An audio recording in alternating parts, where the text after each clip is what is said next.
When I first got into my accident, I was driving perfectly. 10 and 2 seatbelt. I was watching all the lights before I pulled up to make sure I was safe. As I'm pulling through the intersection of Abercorn and Anderson, I see out of the corner of my eye this person barreling through the turn lane, and I was like, oh no, here we go. Got hit 3 times, 3 sides of the vehicle and into a house. They had to call an extraction team to remove my vehicle. I ended up with 2 fractured ribs and a broken wrist. My daily activities were affected because I had a cast on my wrist. So I was still bartending with a cast on my wrist. I had a lot of back pain. I was in physical therapy for about a month and a half. When I met the kid's parent, his mom blamed me and said, we'll see whose fault this is. And immediately I knew I needed to get an attorney.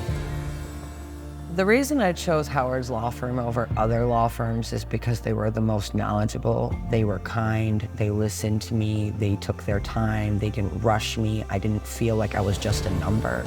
I felt very valued and listened to and heard, respected and cared for when other people didn't want to even take the time to even hear what I had to say.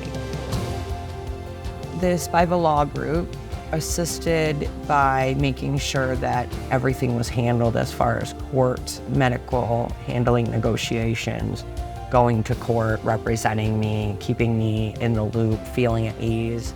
All the things that anyone would want to look for when they're interacting with someone who is going to be representing them legally. I highly always recommend anyone call the Spiva Law Group, as I have for I can't tell you how many times, because I want them to be taken care of. And I know beyond a shadow of a doubt in my soul that the people at the Spiva Law Group and Howard Spiva will take care of you and make sure that you are not thrown to the wayside.